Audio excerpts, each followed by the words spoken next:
नमस्कार। आज का हमारा टॉपिक है क्लाइमेट ऑफ इंडिया, भारत की जलवायु। देश की विशालता, हमारे देश की विशालता, भारत की विशालता एवं धरातलीय विविधताओं के कारण भारत में जलवायु संबंधी अनेक विभिन्नताएं पाई जाती है। इसमें डिफरेंसेस पाए जाते हैं। विद्वानों ने इसे अनेक जलवायु वाला देश बताया है। ब्लैंडफोर्ड कहते हैं, We may speak of the climates, but not the climate of India, for the world itself affords no greater contrast than is to be. हम भारत की जलवायु के विषय में तो कह सकते हैं, जलवायु के विषय में नहीं, क्योंकि स्वयं विश्व में भी भारत से अधिक जलवायु विषमताएं नहीं मिलती है। हमारे यहाँ पे भारत के अंदर जलवायु की विषमताएं पाई जाती है। मार्सडेन कहते हैं, विश्व की समस्त प्रकार की जलवायु भारत में पाई जाती है। इसलिए आज हम करेंगे भारतीय जलवायु की विशेषता, salient features of Indian climate.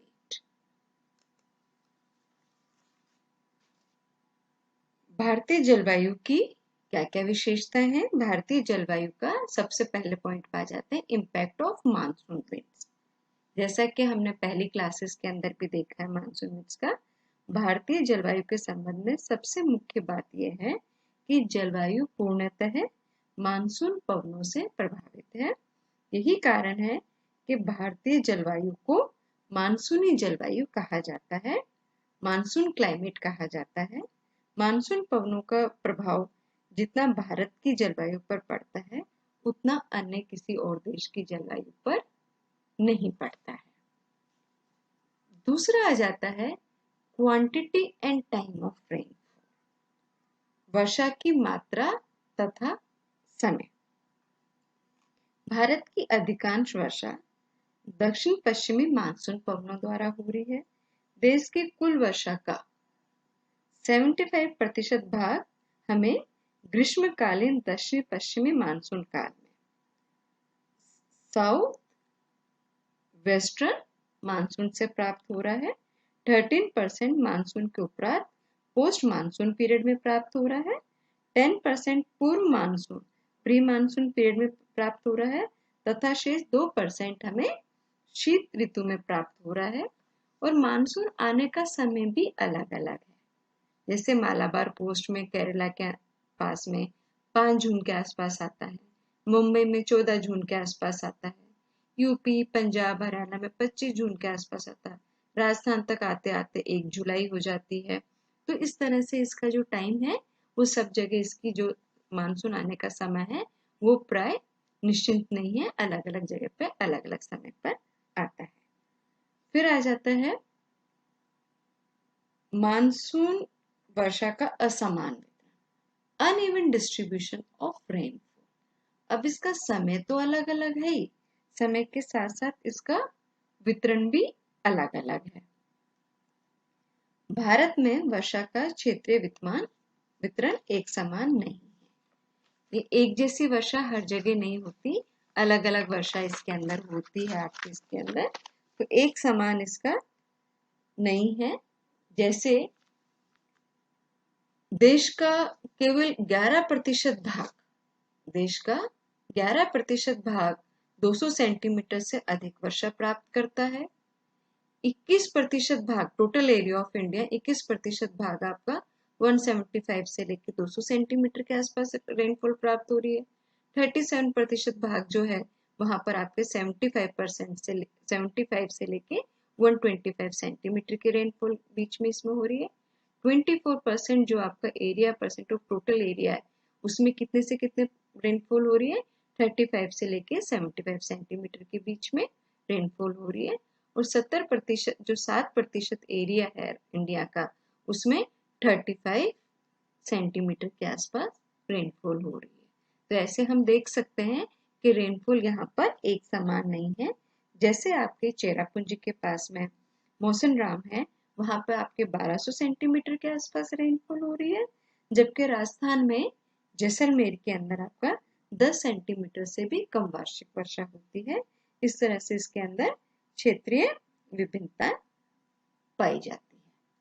दूसरा आ जाता है अनसर्टेनिटी ऑफ रेनफॉल, वर्षा की अनिश्चितता। मानसूनी वर्षा का अधिकांश भाग जुलाई से सितंबर तक प्राप्त होता है, परंतु मानसून वर्षा प्राय समय पर नहीं आती और काफी अनिश्चित होती है। कभी तो वर्षा समय से पहले आ जाती है और काफी देर से आती है। इससे कृषि कार्य पे भी प्रतिकूल प्रभाव पड़ता है, एडवर्स इफेक्ट होता है। ऐसा अनुमान लगाया जाता है, कहा जाता है कि 10 वर्षों की अवधि में केवल 2 वर्ष ही मानसून की वर्षा समय पर आती है, समय पर आरंभ होती है तथा समाप्त होती है। बाकी समय आरंभ और तथा समापन में अनिश्चितता पाई जाती है। फिर आ जाता है आपका irregularity of rainfall. Irregularity of rainfall, वर्षा की अनियमितता। अनसर्टन तो है ही है, वर्षा की अनिश्चितता तो है ही है, उसके साथ साथ उसकी इरेगुलरिटी भी है, वर्षा की अनियमितता। मानसूनी वर्षा अनिश्चित होने के साथ साथ अनियमित भी होती है। ये अपनी नियमित मात्रा से अधिक अथवा कम हो सकती है, जिससे कभी बाढ़ पड़ती है तो कभी अकाल की स्थिति उत्पन्न हो जाती है। अनियमितता का प्रभाव विशेष रूप से 50 से लेकर 100 सेंटीमीटर वार्षिक वाला क्षेत्रों में पड़ता है।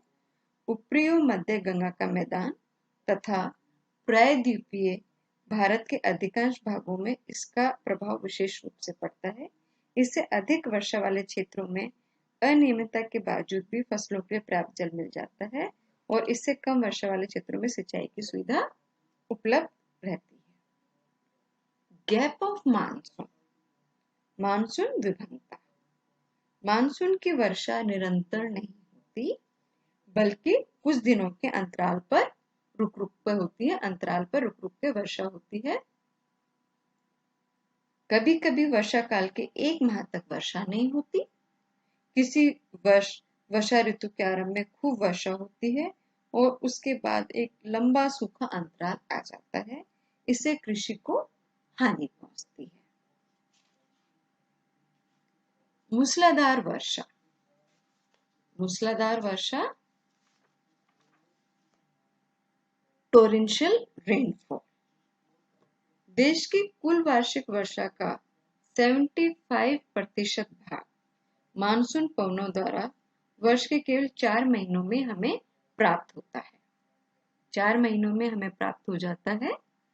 इन 4 महीनों में वास्तविक वर्षा के केवल 40 से 50 दिन ही होते हैं। इन दिनों वर्षा बूंदाबांदी के रूप में न होकर मूसलाधार रूप में होती है। इसलिए प्राय कहा जाता है कि भारत में बादल पानी उड़ेलते नहीं हैं, उड़ेलते हैं ना कि बरसते हैं। भारत में बादल पानी उड़ेलते हैं ना कि बरसते हैं। It pours, it never rains in India. फिर आ जाता ओरोग्राफिक रेनफॉल, पर्वतीय वर्षा। ओरोग्राफिक रेनफॉल, पर्वतीय वर्षा। मानसून वर्षा मूल रूप से पर्वतीय वर्षा है। देश में स्थित ऊंचे पर्वत मानसून पवनों को रोककर वर्षा करने में सहायता देते हैं। देश में ऊंचे स्थित पर्वत मानसून पवनों को रोककर वर्षा करने में सहायता करते हैं। Monsoon rains are primarily orographic rainfall. Himalaya पर्वत तथा पश्चिमी घाट इस संदर्भ में विशेष रूप से उल्लेखनीय है। पवन सम्मुख ढाल, विंडवर्ड स्लोप्स, पवनें जिस तरफ से आ रही है, अगर उस तरफ पर्वत होता है तो पवनों की साइड वाला पर्वत वाला भाग जिधर से पवनें आ रही हैं वो पवन सम्मुख विंड्स कहलाता है। विंडवर्ड साइड्स पर खूब वर्षा होती है और जब वर्षा उस पर्वत को क्रॉस करके दूसरी तरफ आती है तो उनका मॉइस्चर, उसमें मॉइस्चर खत्म हो चुका होता है, तो वहां पर जबकि पवन विमुख ढाल प्राय शुष्क रह जाते हैं। पवन विमुख ढाल लीवर्ड साइड जो है उसकी प्राय शुष्क रहते हैं, ड्राई रह जाते हैं। तो हम हायर रेनफॉल आपको windward side Windward sides receives higher rainfall than leeward sides. जैसे आपके example western slopes of western Ghats. फिर आ जाता है तापमान का असमान वितरण, uneven distribution of temperature. Bharat के विभिन्न भागों में तापमान की विभिन्नता पाई जाती है। उत्तर पश्चिम भारत में महाद्वीपीय जलवायु है, जिस कारण वार्षिक तथा दैनिक तापांतर अधिक पाया जाता है। यहाँ पर ग्रीष्म ऋतु में तापमान 45 डिग्री से ऊपर पहुंच जाता है, जबकि शीत ऋतु में वो हिमांक से भी नीचे गिर जाता है। दक्षिणी भारत में समुद्र के समकाली, जो वहां पे समुद्र है तो वहां पे आपकी जो क्लाइमेट है वो मॉडरेट रहती है। समकाली प्रभाव के कारण तापमान में अधिक विभिन्नताएं नहीं पाई जाती। जो लैंड एरिया है वहां पे ज्यादा उसके अंदर ज्यादा विभिन्नताएं पाई जाएगी, विषमता पाई जाएगी। जो कोस्टल रीजन्स के पास में है वहां पर कम विषमताएं पाई जाएगी, वहां पे मॉडरेट क्लाइमेट पाई जाएगी। इम्पैक्ट ऑफ साइक्लोन, चक्रवातों का प्रभाव। मानसून की मात्रा व तीव्रता बंगाल की खाड़ी के ऊपरी भाग में उत्पन्न चक्रवातों द्वारा भी निर्धारित होते हैं। जो बंगाल की खाड़ी है उसमें जो चक्रवात, जो साइक्लोन्स है, उसके द्वारा उससे भी ये निर्धारित होती है, वो भी इसको डिटरमाइन करते हैं। जून से सितंबर के बीच प्रतिमाह 3-4 चक्रवात यहाँ पर आते हैं और ये आपका जो उत्तरी पश्चिमी भारत है उसके ऊपर प्रभाव डालता है। बैकबोन ऑफ एग्रीकल्चर, वर्षा का भारतीय अर्थव्यवस्था का आधार होना। हमारे जो कृषि है उसका प्रमुख आधार क्या है? वर्षा। तो भारतीय बजट मानसून का जुआ है, क्योंकि सारा का सारा हमारा जो एग्रीकल्चर है वो वर्षा के ऊपर निर्भर है। जिस साल वर्षा होती है हमारी कृषि अच्छी हो जाती है, और जिस साल वर्षा नहीं होता सूखा पड़ जाता है, हमारे यहाँ अकाल आ जाता है। तो इस तरह से हम कह सकते हैं कि हमारा जो गैम्बल ऑफ भारतीय बजट मानसून का जुआ है, गैम्बल ऑफ मानसून है इसके अंदर। Thank you.